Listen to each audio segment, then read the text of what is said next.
Good morning, friends.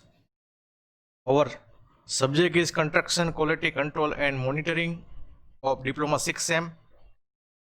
And today our topic is computation of area by taking offset.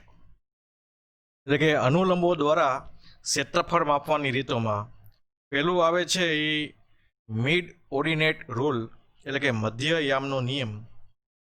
Second છે average ordinate rule એટલે કે સરેરાશ યામનો નિયમ. ટ્રેપોઝેડ rule એટલે કે સમલંબનો નિયમ. અને ફોર્થ છે એ સિમ્પસન રૂલ એટલે કે સિમ્પસનનો નિયમ. તો સૌપ્રથમ આપણે મિડ ઓર્ડિનેટ રૂલ ઉપર આપણે ડિસ્કશન કરીએ. The rule states that if the sum of all the ordinates taken at the midpoint of each division multiplied by the length of the baseline having the ordinate. તો આ એક figure આપી છે. In this baseline AB is divided into the equal parts. The ordinates are measured in the midpoint of the each division. Midpoint of the each division. એટલે કે આ રીતમાં છે આધાર રેખા કે સર્વેક્ષણ રેખાના એક સરખા ભાગ પાડી દરેક ભાગના મધ્યબિંદુથી હદ સુધીના અનુલંબ લેવામાં આવે છે. તો એરિયાનું ઇક્વેશન બનશે area is equal two O1 plus O2 plus O3 up to ON into L upon N, જ્યાં એલની જગ્યાએ આપણે એનડી પણ લખી શકીએ. એટલે એરિયાનું સૂત્ર આપણી પાસે થશે O1 plus O2 plus O3 up to ON into N D upon N, જ્યાં O1 plus O2 plus O3 જે છે એ મધ્યયામની ઊંચાઈ કહેવામાં આવે છે. ડી છે એ common distance between the ordinates એટલે કે દરેક ભાગની લંબાઈ છે. N is the number of equal parts એટલે કે દરેક ભાગની સંખ્યા છે. And the L is the length of base line એટલે કે સર્વેક્ષણ રેખા કે આધાર રેખાની લંબાઈ છે. Thus we get the area equation is O1 plus O2 plus O3 up to ON into ND upon N. તો વધારે સમજવા માટે આપણે એક નાનો એવો એક્ઝામ્પલ લઈએ કે the following perpendicular offset were taken at the 10 meter interval from a survey line to a irregular boundary line. The ordinates are the measure at the midpoint of the division are 10, 13, 17, 16, 19, 21, 20 and 18 meter. So calculate the enclosed by the mid ordinate rule. તો ordinates આપને આપ્યા છે O1 is equal to 10, O2 is equal to 13, O3 is equal to 17, O4 is equal to 16, O5 is equal to 19, O6 is equal to 21, O7 is equal to 20, O8 is equal to 18. Common distance D આપને રકમમાં આપ્યું છે is equal to 10 metre. So number of the equal parts of the baseline n is equal to 8. The length of the baseline L is equal to n into d એટલે કે 8 ગુણાકારમાં 10 એટલે કે 80 metre 80 metre. નાઉ એરિયાનું આપણે equation મૂકીએ. Area is equal two આ બધાનો સરવાળો 10 plus 13 plus 17 plus 16 plus 19 plus 21 plus 20 plus 18 into n into D એટલે આપણે 80 મીટર આવ્યું 80 અને ડિવાઇડેડ બાય n એટલે કે 8. તો આપને એરિયા અહીંયા મળશે 1340 મીટર સ્ક્વેર 1340 સ્ક્વેર મીટર. તો આપણે આ મધ્યયામનો નિયમ સમજ્યા મિડ ઓર્ડિનેટ રૂલ. હવે આપણે બીજો પ્રકાર લઈએ તે છે average ordinate rule. The rule state date to the average of all the ordinates taken at each of the division of equal length multiplied by the baseline length divided by the number of ordinates. O1, O2, O3 O4 to up to ON are the ordinates taken at the edge of the division. L is the length of the baseline, N is the number of the equal parts, D is a common distance. D is a common distance. Now area of this equation is O1 plus O2 plus O3 up to ON into L. L is equal to N into D upon N plus 1. તો સરેરાશ યામનો નિયમ છે એમાં આધાર રેખાના N સરખા ભાગ કરવામાં આવે છે અને દરેક ભાગમાં છેડાના અનુલંબો માપવામાં આવે છે. આ બધા અનુલંબોની સરેરાશને સર્વેક્ષણ રેખાની લંબાઈ વડે ગુણાકાર કરવાથી આપણે એક ક્ષેત્રફળ મળે છે. તે સમજવા માટે આપણે એક નાનો એવો એક્ઝામ્પલ લઈએ. The following perpendicular offset were taken at the 10-meter interval from a survey line to a irregular boundary line 9, 12, 17, 15, 19, 21, 24, 22 and 100 meter. Calculate the area enclosed between the survey line and irregular boundary line. તો આપણે average ordinate રૂલનું equation આપણી પાસે છે. Area is equal two O1 plus O2 plus O3 up to ON into L upon N plus 1. જ્યાં L ની value આપણી પાસે છે ND. તો એરિયાનું સૂત્ર O1 plus O2 plus O3 up to ON into ND upon N plus 1. તો આ ઇક્વેશનમાં આપણે ઉપરની બધી વેલ્યુ મૂકીએ તો area is given to 9 plus 12 plus 17 plus 15 plus 19 plus 21 plus 24 plus 22 plus 18 into N 8 into 10D divided by N છે આપણી પાસે 8 plus 1 એટલે કે 9.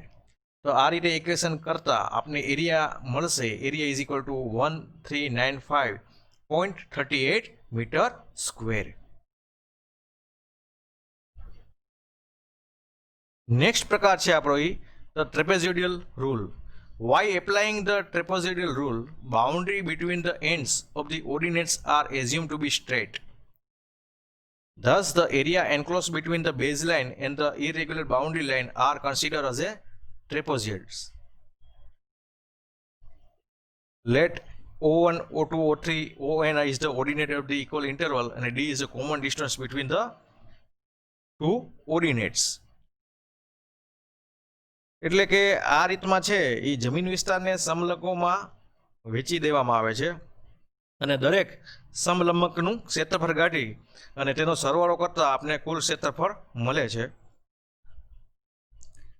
ધારો કે ફર્સ્ટનો એરિયા આવશે તો એને O1 plus O2 upon 2 into D, સેકન્ડનો area O2 plus O3 upon 2 into D અને લાસ્ટ પાર્ટનો એરિયા આવશે ON-1 plus ON upon 2 into D. Total area is equal to D by 2 O1 plus 2 O2 plus 2 O3 up to 2 ON minus 1 plus ON. એટલે કે area is equal to common distance into first ordinate plus last ordinate plus 2 sum of the other ordinate divided by 2. તો આપણે સમજવા માટે example લઈએ. The following offset were taken from the chain line to an irregular boundary line at the interval of 10 meter. તો 10 આપને આપ્યું છે એ D છે. તો આપને ઓફસેટ આપ્યા છે 0, 2.50, 3.50, 5, 4.6, 3.20 અને 0 metre. Compute the area between the chain line, the irregular boundary line and the offset by the trapezoidal rule. તો આપણે trapezoidal rule થી આપણે એરિયા શોધવાનો છે. તો આપણી પાસે સૂત્ર છે total area is equal to D by 2 O1 plus 2 O2 plus 2 O3 up to 2 ON minus 1 plus ON. તો રિક્વાયર્ડ એરિયા 10 by 2 to પહેલો પોઈન્ટ છે 0, છેલ્લો છે 0, 0 પ્લસ 0 પ્લસ 2 વચ્ચેના બધા ઓર્ડિનેટ આવી જશે 2.50, 3.50, 5, 4.60 to 3.20 અને 10 divided by 2 is equal to 5 અને આ બધાનો આપણે ક્વેશ્ચન કરીએ તો આપણને આવશે 37.60. તો એરિયા આપણે મળે છે 188 metre square.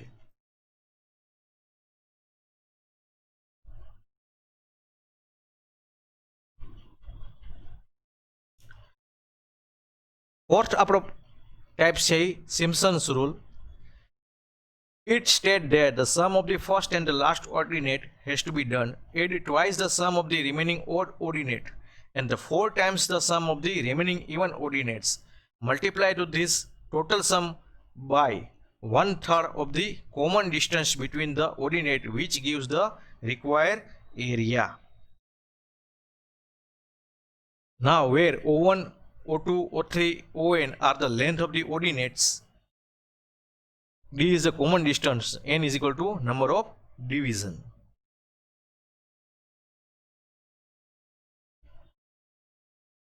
In this rule, the boundaries between the ends ordinates are assumed to be an arc of the parabola.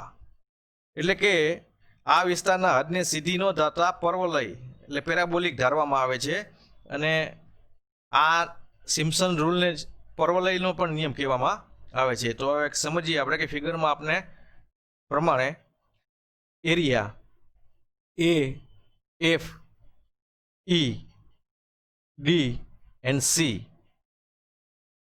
is equal to area of trapezium AF DC and the area of the segment FEDEF. The area of the trapezium अपनी पासे थासे O1 plus O3 upon 2 into 2D.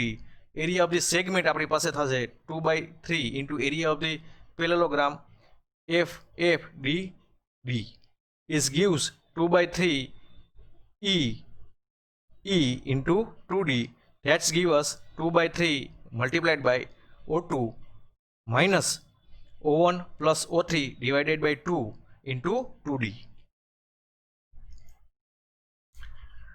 So the area between the first and two division D/3 under bracket O1 plus 4O2 plus O3. The area of trapezium is give us O1 plus O3 upon 2 into 2D. Similarly, the area of the next two division give us D/3 O1 plus 4O2 plus O3 and so on. So total area we have get D/3 O1 plus On plus 4 O2 plus O4 up to N plus 2 O3 plus O5. So that's give the last area equation here. Common distance divided by 3 into first ordinate plus last ordinate plus 4 sum of the even ordinates plus 2 sum of the remaining odd ordinates. The limitations of the Simpson rule. This rule is applicable only when the number division is even. It means કે number of the ordinates is odd. તો આ એક લિમિટેશન્સનું આપણે ધ્યાન રાખવું જોઈએ કે સિમ્પસનના નિયમ માટે ઓફસેટની સંખ્યા છે ને એ એકી જ હોવી જોઈએ. તો એક આપણે એક્ઝામ્પલ લઈએ સિમ્પસન રૂલ માટેનું. The following offset are taken from a chain line to a irregular boundary toward the right side of the chain line. Chains give us 0, 25, 50, 75, 100, 125 and 150 meter. Offset we have give 3.6, 50, 6.5, 5.5, 7.3, 6.0 and 4.0. Common distance D is equal to 25 meter. તો આપણે એરિયાના ઇક્વેશનમાં ઉપરની બધી કિંમતો મૂકીએ તો D/3 total આપણી પાસે 7 છે. તો 1 2 3 4 5 6 ને 7 તો સંખ્યા આપણે એકી છે એટલે સિમ્પસનનો રૂલ છે એ ચાલશે. તો D/3 O1 plus O7 plus 2 O3 plus O5 plus 4 O2 O4 ને O6. તો 10 D આપણી પાસે છે 25 મીટર તો 25/3. O1 છે 3.6 અને O7 છે 4 ઇન્ટુ 2. O3 આપણી પાસે છે 6.5 અને O5 છે આપણે 7.3 પ્લસ 4. O2 છે આપણી પાસે 5. O4 છે આપણી પાસે 5.5 અને O6 છે આપણી પાસે 6. તો thus we have get the area 843.33 square meter. હવે આપણે ટ્રેપોઝિડલ રૂલ અને સિમ્પસન રૂલનો ઉપયોગ કરી અને એક એક્ઝામ્પલ સમજીએ કે the following offset were taken at the 15 meter interval from the survey line to an irregular boundary line 3.50, 4.30, 6.75, 5.25, 7.50, 8.80, 7.90, 6.40, 4.40, 3.25 meter. Calculate the area enclosed between the survey line, the irregular boundary line, and the offset by trapezoidal rule and the Simpson rule. તો આપણે પહેલા ટ્રેપોઝિડિયલ રૂલથી એરિયાનું calculation કરીએ. તો સૂત્ર આપને ખ્યાલ જ છે એ પ્રમાણે આપણે એમાં વેલ્યુએશન મૂકીએ તો D/2. તો ડી આપણે આપ્યું છે એ 15 છે. D is equal two 15. તો 15/2 plus 3.50 first ordinate, last ordinate 3.25 into 2 4.30 up to and સુધી 4.40. તો વી આપણે ગેટ કરશું ઇક્વેશનથી 820.125 મીટર સ્ક્વેર. તો આ ટ્રેપોઝિડલ રૂલ પ્રમાણે આપણે એરિયા મળ્યો છે 820.125 મીટર સ્ક્વેર. હવે સિમ્પસન રૂલ પ્રમાણે આપણે આગળ વધીએ કે if this rule is applied the number of the ordinates must be odd, એટલે કે એકી સંખ્યામાં આપણી પાસે હોવા જોઈએ. But here is the number of the ordinates is even, એટલે કે બેકી સંખ્યામાં છે આપણી પાસે 10 છે. તો સિમ્પસન રૂલ છે એપ્લિકેટ કેટલા માટે લાગશે કે O1 થી O9 સુધીનું, O1 થી O9 સુધી આપણે ચાલશે. And the area between O9 ને O10 છે એ આપણે ટ્રેપોઝિડિયલ રૂલથી પાછો શોધશું અને એમાં એડ કરશું. તો સિમ્પસન રૂલ પ્રમાણે આપણે O1 થી O9 માં પહેલા એરિયા શોધીએ. તો D/3 ઇન ઇક્વેશનમાં વેલ્યુએશન મૂકીએ તો is given 15/3 7.90 plus 99 plus 44.30. It give us 756 metre square. હવે O9 અને O10 નો વેલ્યુ આપણે છે એ ટ્રેપોઝિડિયલ રૂલથી એરિયા શોધીએ તો we gave D/2 4.40 plus 3.25 is give us 57.38 metre square. હવે એરિયા 1 કે જે આપણે સિમ્પસન રૂલથી શોધ્યો અને એરિયા 2 કે તે આપણે ટ્રેપોઝિડિયલ રૂલથી શોધ્યો, તે બેનો આપણે પ્લસ કરશું તો આપણે ટોટલ એરિયા મળશે A1 plus A2 is equal to 756 plus 57.38. It give us 813.38 metre square. તો વિદ્યાર્થી મિત્રો, આજે આપણે competition of area by taking ઓફસેટમાં mid ordinate rule, average ordinate rule, trapezoidal rule અને સિમ્પસન રૂલની ડિસ્કશન કર્યું, તેના એક્ઝામ્પલનું ડિસ્કશન કર્યું અને તેના વિશે થોડીક સમજ મેળવી. Thank you.